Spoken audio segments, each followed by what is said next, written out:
ये कहानी है एक ऐसी 16 साल की खूबसूरत नौजवान लड़की की जिसकी मां विधवा होती है और कैसे उस लड़की की काम वासना की प्यास बढ़ जाती है।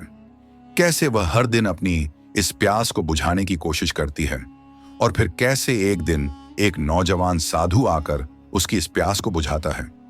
इस कहानी को अंत तक जरूर देखिएगा, मजा आएगा। जूही एक 16 वर्षीय सुंदर युवती थी जो अपनी विधवा मां कोमल के साथ एक छोटे से गांव में रहती थी। पिता के गुजर जाने के बाद मां बेटी का जीवन संघर्षों से भरा हुआ था। जूही की मां मेहनत मजदूरी करके घर चलाती थी, जबकि जूही घर के काम संभालती थी। जूही अब जवान हो चुकी थी।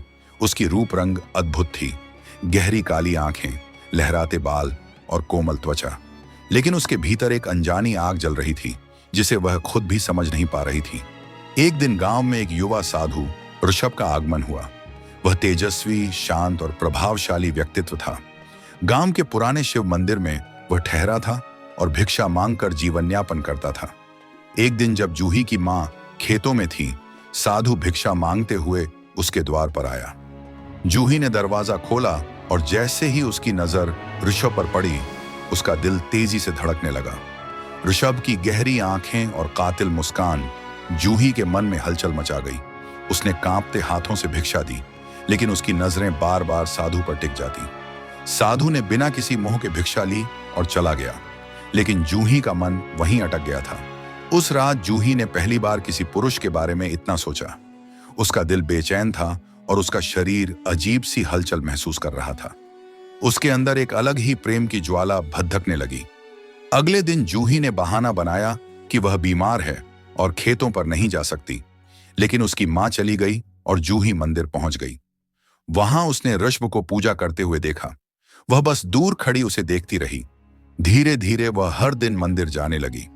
कभी वह फूल चढ़ाने के बहाने जाती तो कभी जल चढ़ाने। साधु से उसकी मुलाकातें बढ़ने लगी। ऋषभ भी महसूस किया, लेकिन उसने ध्यान नहीं दिया। रातों में जूही के सपनों में ऋषभ आने लगा। वह सपने में देखती कि ऋषभ उसके करीब आ रहा है।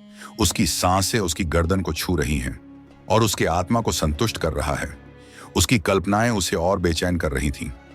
एक दिन वह मंदिर में अकेली थी। ऋषभ पूजा समाप्त कर रहा था।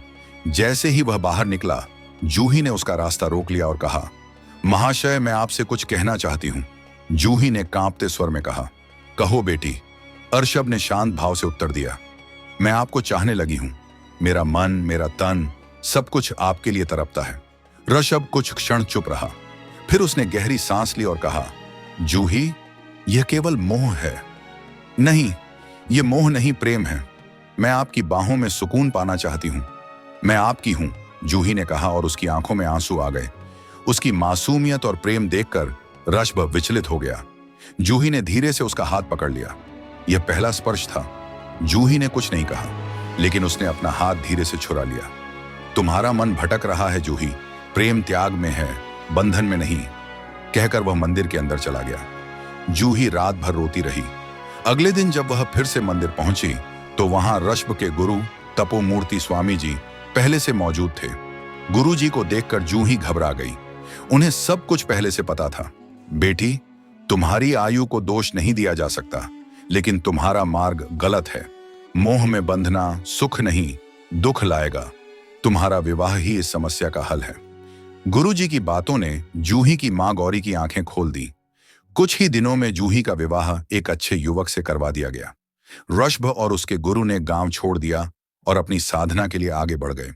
जूही सच्चा प्रेम आत्मा को मुक्त करता है, बंधन में नहीं डालता। अब समय हो गया है आपसे इजाजत लेने का। आशा करता हूं कि आपसे अगली वीडियो में जरूर मुलाकात होगी। जय श्री राम, राधे राधे।